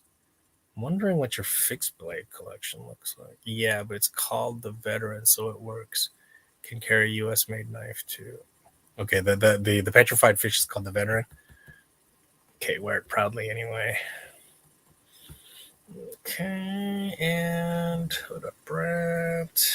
Okay. All right, that's definitely an awesome Tops knife. Tops makes some amazing outdoor products. Yeah. Eric, his son, does too. Who's that? Brent has me considering a knife purse. Toss it in the truck. No, I don't know what you mean by a knife purse. Does Brant have a knife purse? Smock, designed by Kevin Smock. Yeah. Oh, I'm sorry. I didn't mean to suggest that Glesser made that. I meant that the Smock is made in Taiwan, if I'm not mistaken. Orion Knives has that case for $20, heavily padded and hold forward knife. Oh, that's what you're talking about? The knife purse? Yeah, it wasn't finished when I was at Blade Show West, but you're right. I'm going to have to get that too. That thing looks freaking cool. It's got a place for tools and stuff. Hollywood, the HKT is much better knife. Hunter Killer Tracker. Is that right? Okay, I'll look that up.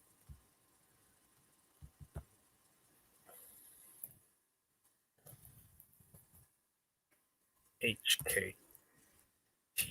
Hunter Killer Tracker. That sounds fucking awesome. Let's see.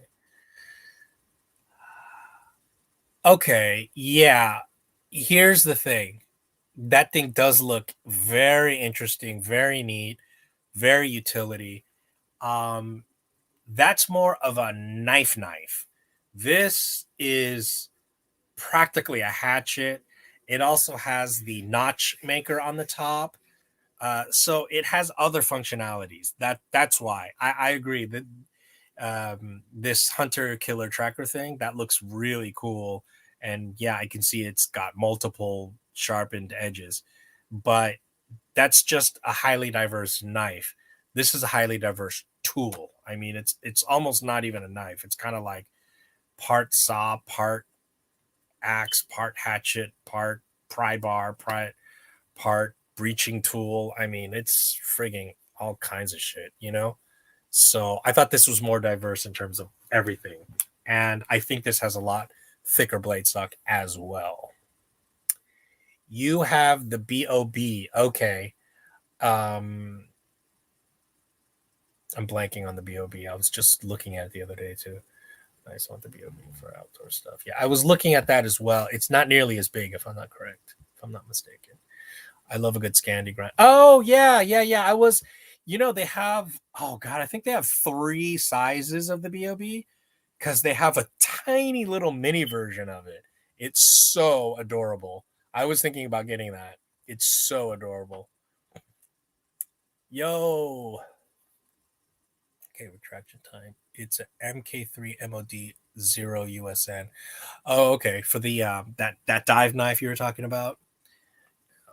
I don't want to turn myself into a liar, so let me see how many sizes of the BOB there is.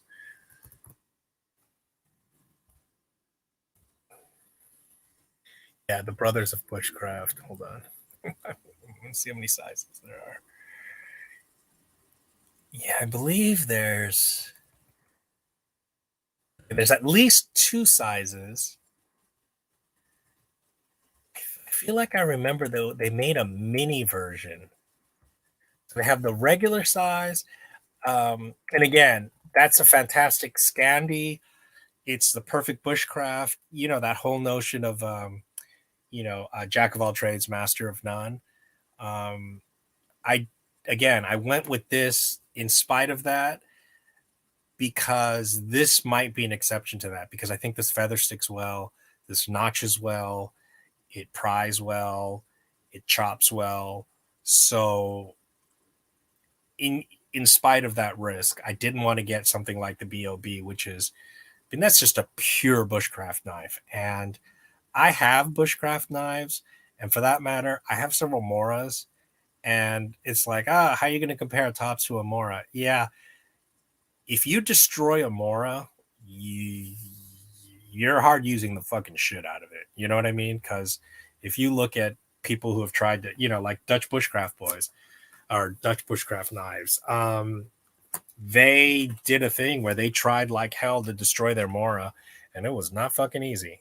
They were barely succeeding, and then finally, in one of their videos, they decided, what does the handle even look like? Like nobody knows, and so they took a skill shot to it. It took them hours. It was like nighttime by the time they finished. They could not get that plastic handle off the knife. They had a hell of a time.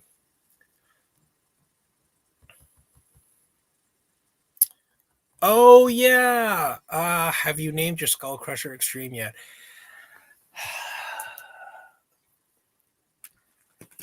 Sheila? Brenda? Something like that. Because Sheila's like, that's like the getaway driver's name. Sheila, the getaway driver. Brenda is the door breaching bitch. I have a few fixed blades. Yeah, it doesn't seem like it's your real major thing. These days, if you haven't noticed, I'm kind of much more into fixed these days. Kind of grown a little bored of folders. Salson? Not sure what that means. Get it out. Get what out? Am I supposed to get something out? I'll get out anything you want me to if you want me to. Sal is his son. Work with him on Spider Co. Oh, okay. Sal's son. Oh, okay. I didn't know that. That's cool. I don't know what he's done since I don't know who he is. I don't know what he's designed. HKT is greater than the unzipper is what I meant. Oh, it actually useful. The unzipper is useless, but in one application. Yeah, right. Kind of like the bushcraft. Now the BOB is for bushcraft.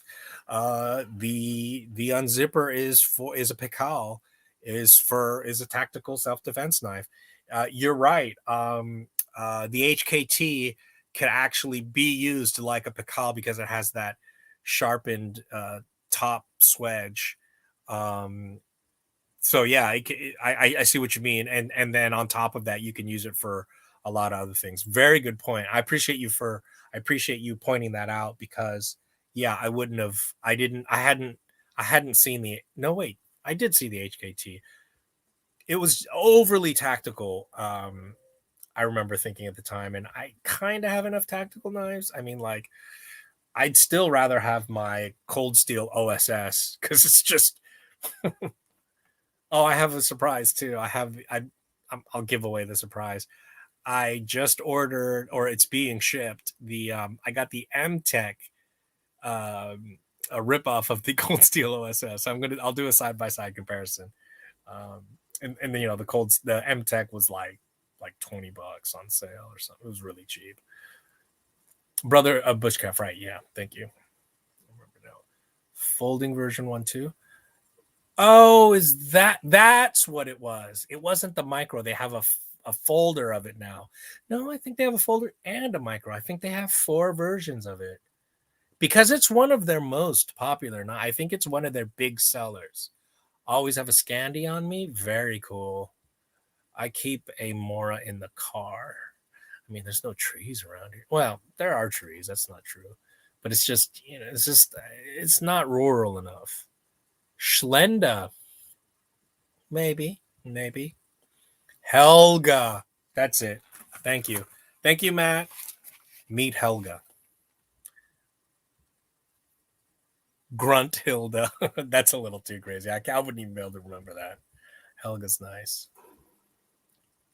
It's in your head. Oh, okay. Sorry. I'm that far behind. I'm sorry. Okay.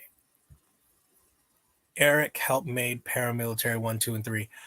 Oh, okay. I think I am somewhat familiar with that then. Okay. Grunt Hilda's perfect. Helga, you're gorgeous. I know, right? Helga. You know what? If you see me again and I haven't posted it to my Instagram, remind me to do that. I'm gonna post this and say, meet Helga. Okay. So, and the other series that I've been wanting to promote is this concept I came up with over a year ago, probably, maybe even more, where I wanted to start doing like a daily Instagram, and I just never got around to it. I was going to do like the YouTube shorts, even before the shorts was a function. The idea of smile knife, like hashtag smile knife.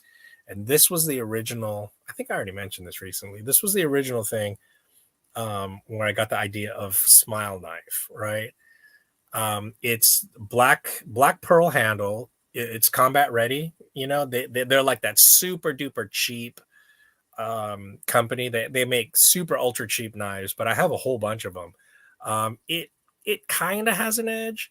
It's a replica miniature M1 bayonet, and in fact, the box it comes in like a nice commemorative box with like a magnetic closure and a nice little thing and graphics and descriptions of the M1 bayonet.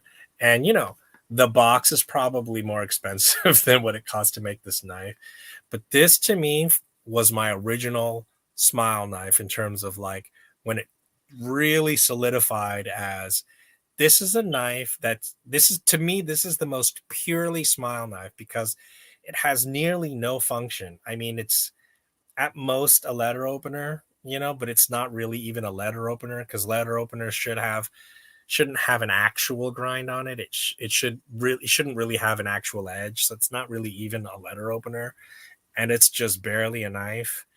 But looking at it, it makes me smile. This is where like a very pure joy comes in. Like in terms of pure enjoyment of knives, this is what I think of as pure enjoyment because it doesn't really have much of a function. It's right. It's just the pure funness. It's like the pure fun factor. So that's kind of what I was thinking of with like smile knife, like smile factor. Anyway, that's that. Okay, Helga is a beast, but also very delicate when needed. That's true. Good description. Oh, you want to see Helga? Okay. Oh, here's another. Oh, never mind. This is the glow knife. I was thinking this is a zombie Nick, but this is the glow knife, the glow in the dark scales. That's the first Rough Rider series that because I was always looking for one series where I want to collect as many of the ones I can, and I realized glow in the dark knives is one of my sub collections, so I decided Rough Rider Glow series would be, or the Moon Glow series is the first one that I would focus on trying to get every single one of. So here we go. Oops. So some Velcro left. Dun, dun, dun, dun, dun, dun. Hey boys, my name's Helga. I want to split open your guts. Yay. Look at that. See how that's almost like a hatchet right there? And look at that blade stock. Here, I'll measure it if you guys want. Oops.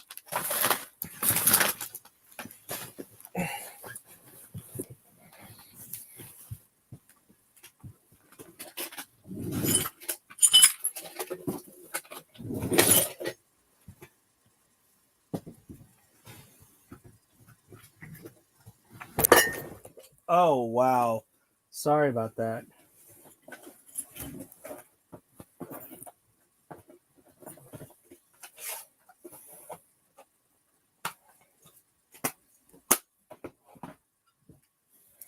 Sorry, that was awful. Okay, let's see if we can do this. Let's turn it on. And let's zero it. Let's open it. Let's see. So the blade stock is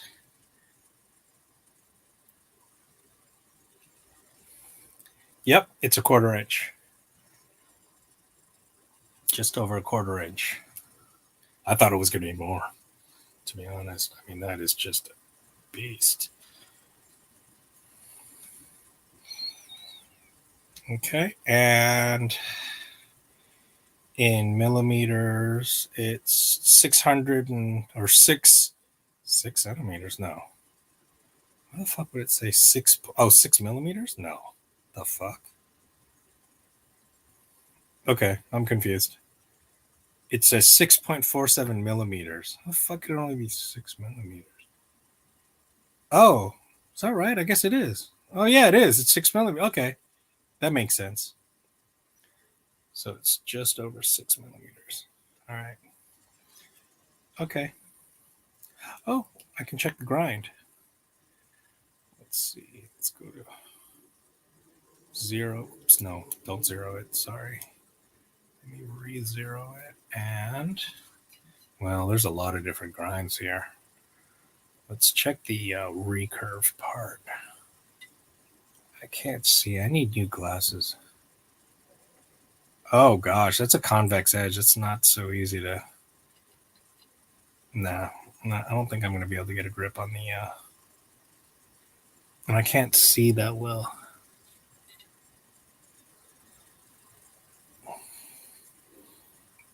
Yeah, it's.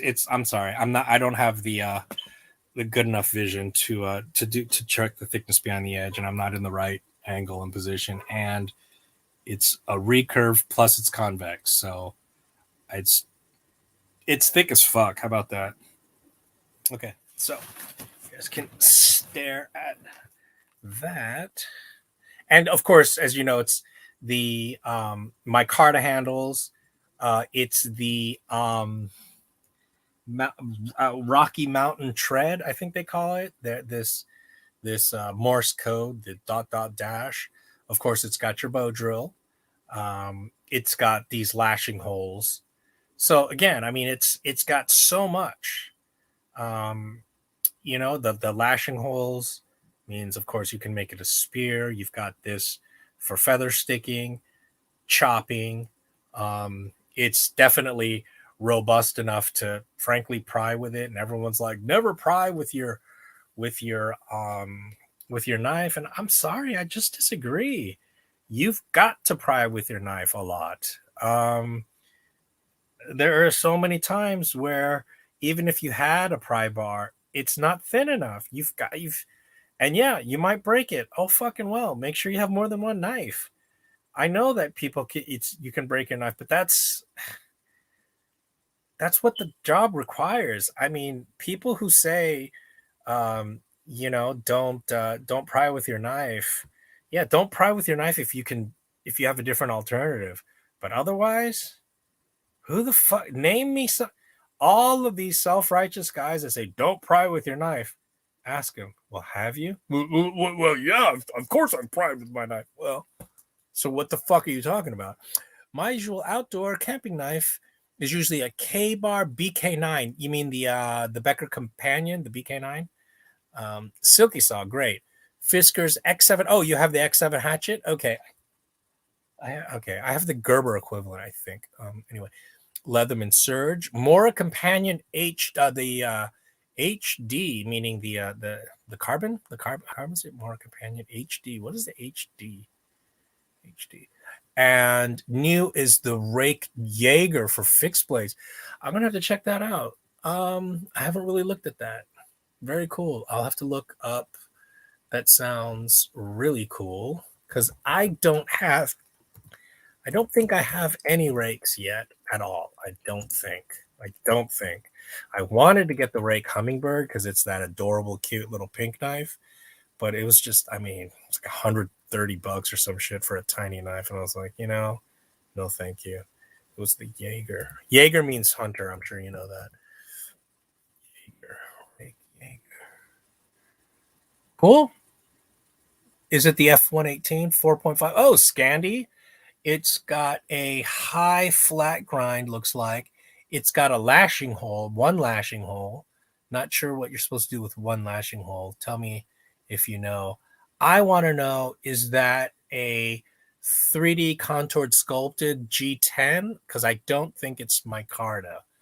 Is it G10? Yes, it is. Black and green G10. It's beautiful. Beautiful. It looks like it's a very, very high saber grind. But it doesn't look like it's a Scandi, though. But Jaegers means hunter. Do they mean for it to be a hunting knife? Not so much of a bushcraft knife? The belly, yeah, it's got a bit of a belly. Looks like it could be a Skinner. Anyway, I don't know what of the many zany things that were being said that Jan's laughing about. Love that Fisker's hatchet, yeah. That's a fantastic letter opener. Combat ready indeed. Ready to engage that envelope. I know, right? Okay. Nobody could tell me where my bayonet is from. Which bayonet?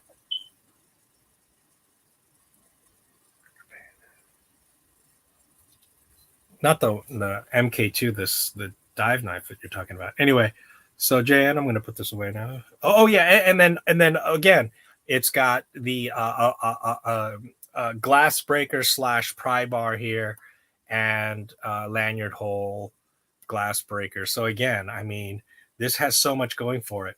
The also another good feature is, see this very deep first finger choil.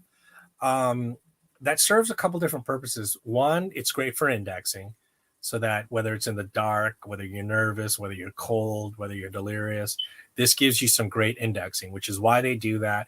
Some people don't like that because they feel like they want more of a neutral thing. Tops insists on this, and because Tops kind of in its DNA has that tactical thing, they want that indexing. The other thing too is it turns out that ergonomically, our hand actually reacts best to a very thin, think of like twirling a baton. That type of thing is actually maximally ergonomic, that we actually do want a deep cutout, that we want a thin part right there. So, the other use is, aside from just this and that, it's a great tactical knife because it has these guards. You're never going to slip up. So it's also a good tactical self-defense combat knife. So this, I would say this is one of those few things in life that is not one of those, master of, jack of all trades, master of none. I think that this will serve all of the purposes that it's designed for quite well. If I'm wrong, yeah, point it out. Dolica. That's Hollywood's Dolica. Good Lord. I do have a Dolica. Kiefer sent me a Dolica. I have a video of it way long time ago. Actually, you know what? I think I haven't posted it yet. Letter opener. I also have an East Wing, one with the leather wrap handle. Okay, but the Fiskars is lighter and seems to work better. Okay, here's the thing. Loads of people swear by the Estwing hatchets, if that's the one you're talking about, or if it's the full-blown axe. The question I have is, and let me word this carefully. Estwing, people swear by it because Estwing makes legendary hammers. Having a full tang hatchet, is that truly good enough for vibration control? I mean, one of the big things that wood handles provides you for hatches is, to prevent massive, almost got myself, for, like elbowitis or whatever they call it, tennis elbow, like, that's a lot of stress on your elbow. You want that good flex. That's why I would rather even just have, how they have those like polymer handles, because that's going to give you some good shock absorption. So wood, those nylon tangs, hatchets, I feel like that would be better than an Estwing, which has just the, the metal all the way through. Sure, it's going to be tough as nails, but the lack of flex and shock absorption. I wonder, how does your elbow feel after doing some hatchet work? My smile knife is a GEC Crusader Templar. Wow. Completely useless, but it makes me smile. Why is it useless? It's a GEC, for one thing. I can't imagine GEC making useless knives. But the Crusader Templar, that sounds beautiful. Is it the coffin? Is it coffin shaped or with like a big Crusader cross on it? Wolf Wilson Helga, you're beautiful. Cool. My smile blade is my Hinderer full track. Yeah, but the Hinderer full track is a significant utility, usefulness, quality, etc. So it doesn't have the useless factor. That's the problem. But yeah, it still is a smile knife because it makes you smile. Okay, here we go. Looking good, Helga, hubba hubba, and auga. Yeah, very much. So okay, what's my smile knife? Well, I'm sure you have more than one. Helga looks top heavy. Meow. Good. Anyway, yeah, let's say now my mind is wandering. Good Lord Almighty. Okay. My current smile knife is my Necronaut. I'll never use it, but I smile. Yeah, I've got a whole. I've got certain knives that like I protect, like a Safe Queen, but I also have just so many fucking hundreds of knives. Even if I meant to use a knife, I'm not going to get around to it, and I tend to use the same. Like one of my users is actually, believe it or not, is my Solaris. Because I use it so often. It's in my hand so often. I fidget with it so often. Look at how dirty it is, and I just cleaned it. That sucker gets tons of use. So I end up putting, 80-90% of my knife use goes to like half a dozen knives, if that. Goes like 2 or 3 knives. I've got hundreds, and I always end up using the same few friggin' knives. And then I've got, my channel knife, the Boker Excalibur, which gets most of the heavy use because I do all my unboxings with it, so it kind of limits me. Meow. Okay, and is the inner part of the blade close to the handle a hollow or flat grind? At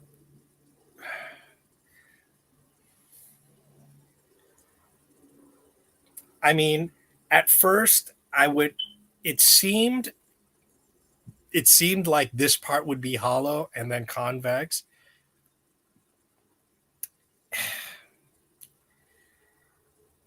Here's the thing. It seems like it's supposed to be or meant to be or was kind of a hollow grind, but the problem is the micro bevel on all these is convex. So I don't know how to describe something like that. It looks like it's slightly hollow, if not like hollowish / flat. It's also got a thick ass coating on it, so it's hard to tell. But like I said, regardless, the micro bevel on the edge, that see that shiny polished part, it's definitely a convex. I mean, you can just see it. You know, it's a convex. You know, because they want it to be a tough. You know, so it might be a very thick hollow grind, but in the end, they you know, and I would never want to fucking sharpen that. If I ever need to sharpen that, I'm sending that back into Tops. I'll let them fucking do with it. That looks like a nightmare. Because I mean, they hand sharpen it, and it's like they're like, oh, all our knives are hand sharpened.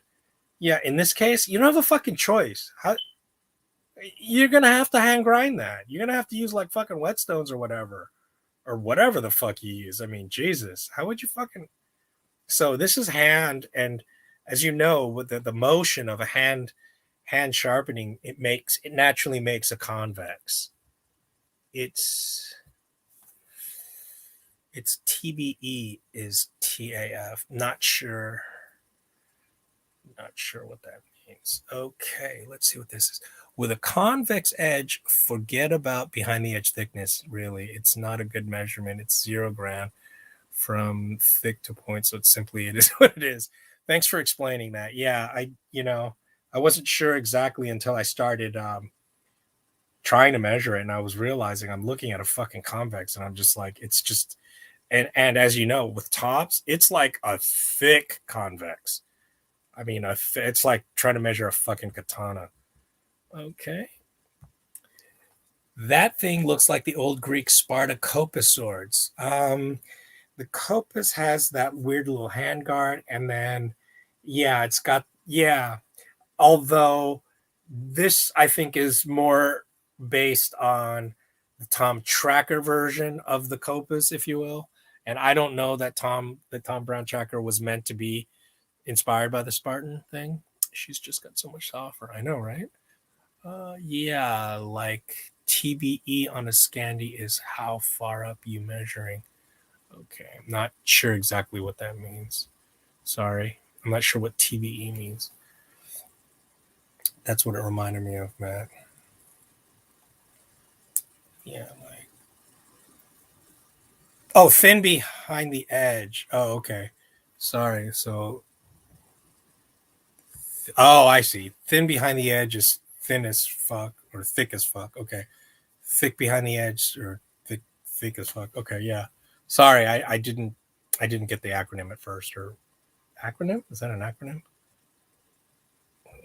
Or abbreviation? Is that an abbreviation? No, sorry, blanking. Okay.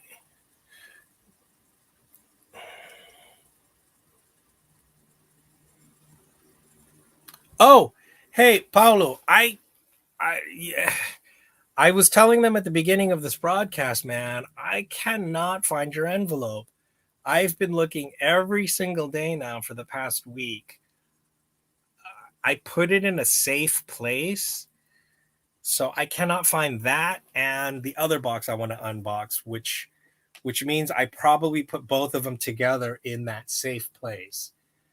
And I've taken entire boxes of knives and dumped them on my bed to try and find them. And I know it's here somewhere. It's close, but I was explaining to the other guys, I'm also the guy that cannot find a cold steel kukri machete. I lost a whole machete in here somewhere.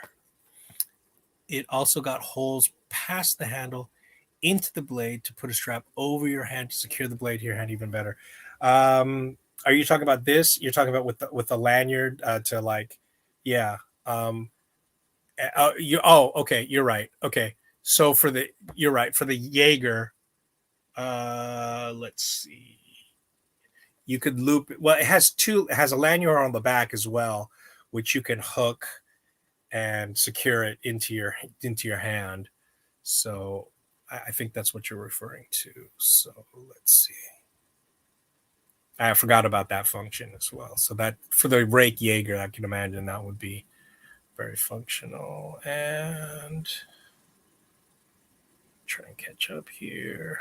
Ugh.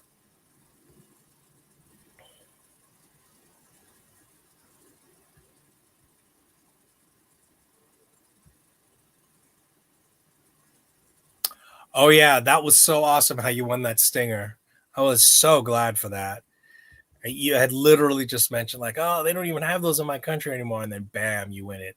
That was fucking clutch. Send it this week. It's that. Okay, good. Looking forward to it. Yeah, he sends it in a week, and then it gets you 2 months later. Just kidding. Sorry. Hopefully not. Tap that like button. Oh yeah, thanks guys. Yeah, tap that like button. If I could, I would throw dollar bills at Helga. She's got those curves. Yeah, get your dollars out. Get your singles out. My smile knife don't really have any useless ones. Okay, maybe the wooden letter opener I got from my grandparents. If it makes you smile, yeah. Here's another smile knife. I got this from last year's Piffmas. Jimmy Slash sent this. Actually, it might have been I might have won one of his gauze, and it's so well made. I mean, look at how well contoured the 3D on that is. Look, they even put a swell here. Does anyone know what this is for? I mean, it's not a spatula. Is it a cake knife? If so, why is it made out of wood? Does anybody know what this is for? Because it also has a butcher knife profile. You know what the fuck is this for? But this gives me smiles. And guess what? I can be totally reckless with it. Like I've just been flipping it. See, I just caught it. I literally caught it like this. Which, if this was a real knife, I'd have been fucked. See. So this allows me to do all those ridiculous. Look at how I caught it. This allows me to do all those ridiculous things that you're not supposed to do with a knife, but want to, right? We all want to do really reckless, stupid shit because we're boys, you know? And this allows me to do that. Fan them ones. Okay. And make it rain. Pull through sharpener, of course. Don't know what that means for this. I'm not sure. Okay. My smile knife at the moment would be my Formax Scout. Oh, yeah. I swear to God, I love that Formax Scout. And they have it very cheap at Knife Works for like 80 some bucks. It's really cheap. That's where I got mine. And the action on that sucker is so damn smooth. And that is absolutely 100% a smile knife for me because I literally smile ear to ear every time I touch that knife. And I think how beastie it is, as well as it's refined too, you know, because the action is so good. Yeah, that's a fantastic knife. The Formax is a great knife. Yes. Oh, I know what it is, but it has no name. It's a skinny clip point slip joint with like faux abalone or MOP covers. MOP. What's MOP? Okay. Clip point slip joint. Cool. If you have an Instagram, throw it up on Instagram. Okay, I'll get you soon. Okay, good night. Good night. And I will also probably cut it here because I went way longer. We're at the 2-hour mark. I try to keep it at 1 hour. So this is twice as long as I try to make these things.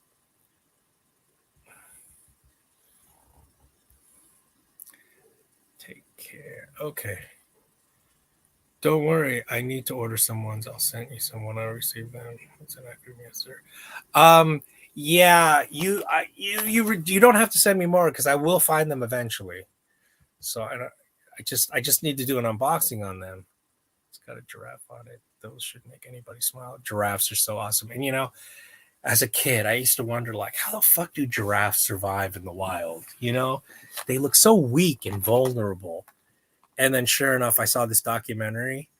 They swing their necks out. You know how they have those two horns? They fuck the shit out of things. I mean, the velocity they generate from swinging their neck down and the pressure from that little horn. That's why lions don't fuck with giraffes, you know? And obviously they can kick like ridiculous.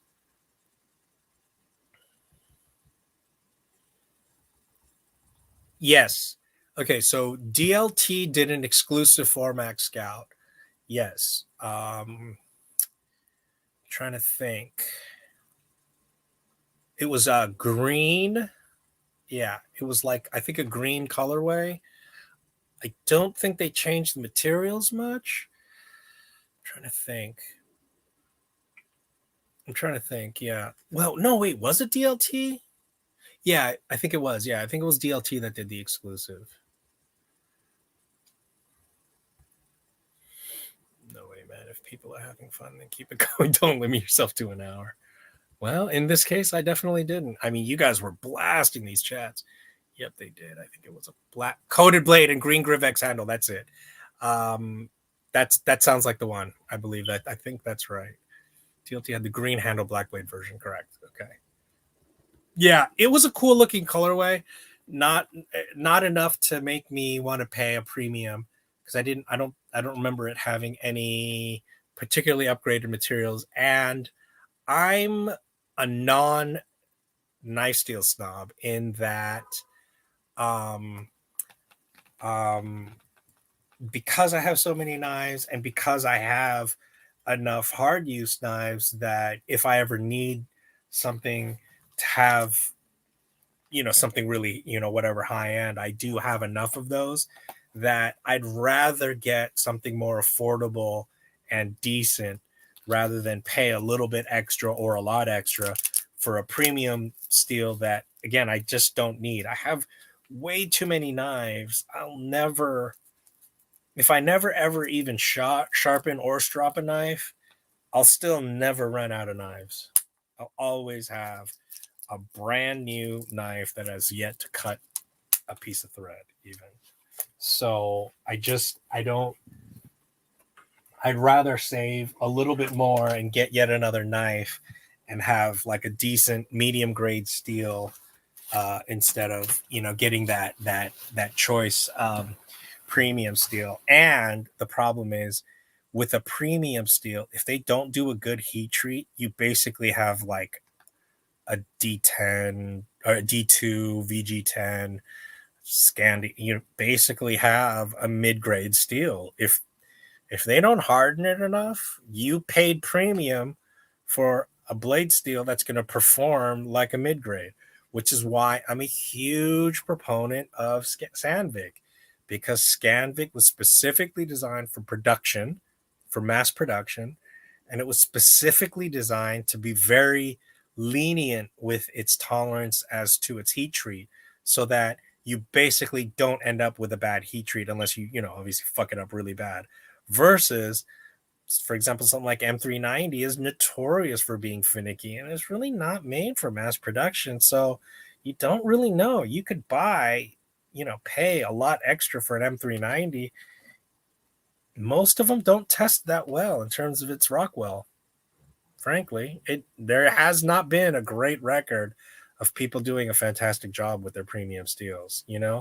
Like Spyderco has a decent reputation for doing pretty decent premium heat treat, on the heat treat on the premium steels. So, but otherwise, frankly, I'm not saying it's deliberate. It's not easy to do right, and I think we more often than not, don't get a great heat treat that is deserving of the price. Okay, hold on.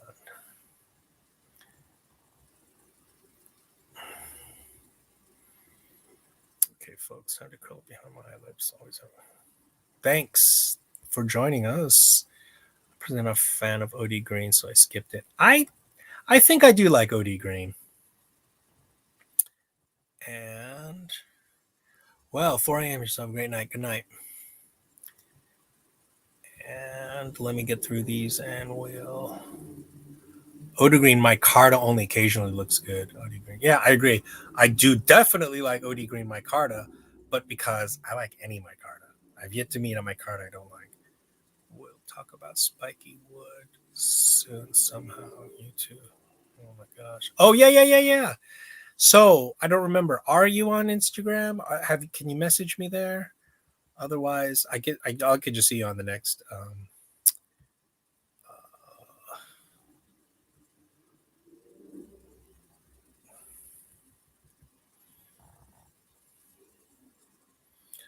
The only OD green I have, the rat one. I know, me too. I have the rat one in OD green because Knife Center had it for like 20 some bucks. It was like really, really, really reduced. Spike for you too if you want it. Yeah. Yeah, Matt. Get one. We'll be the Spike crew. Gorgeous. Yep. All the Sandviks. And that's about as much knife as we need. And we should sharpen it. You know, it's great to sharpen in the field. If you do get lucky and you do get an M390 or something premium, heat treated correctly, if you're in the field and it does, in fact, finally reach that point where you need to sharpen, you're going to be fucked. I mean, you're going to sit there and fucking try and sharpen M390 in the field. It's like, yeah, I just happen to have my diamonds. You know, it's like spikes for all. Okay. I'm caught up. And so let's call it an. Oh, God, I'm not caught up. Fucking Jesus. Let's see. My S90V Black PM2 looks good in ODG. It's my only ODG. Cool. God, I don't think I have a single S90V yet. And you get a spike. And you get a spike. Let's be the Spike crew. I do not. Oh, okay. Email hollywoodtactical@gmail. Properly heat your F30 will cut through. Yeah. No, of course it will.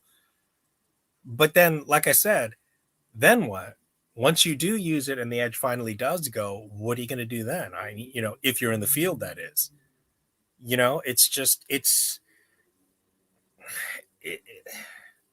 It's not always your best option to have a super high upgraded premium steel. Sure, I have a few of them, but for your regular user, there's your Sandvik right there, your 14C28 fidget, button lock.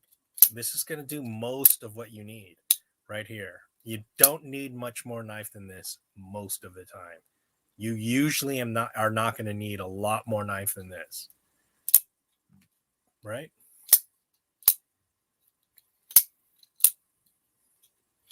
Okay. Good night, everybody. Let me make sure I'm caught up. We'll end it on that. So leave comments below. And Stevie Wonder Woman mentioned on somebody's live that they'd like to maybe do flicks and flicks, like flicking knives and movie flicks. So I told him I'd be down. Oh, hell yeah, Sandvik me out. We're on the same page. Yep. Yay. Have a great night. Oh, okay. Sorry. We're done. Okay. Good night, everybody. Yay.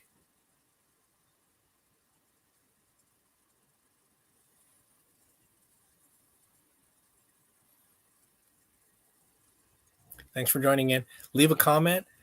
So again, any kind of comments, politics, history, movies, cinema, philosophy, question, meaning of life, any kind of thing, please leave the flicks and flips. Okay, flicks and flips, like flipper tab. Okay, bam, and sweet dreams, Helga. I'm going to sleep with my Helga. My name is Helga. I will break you. Okay, good night, everybody.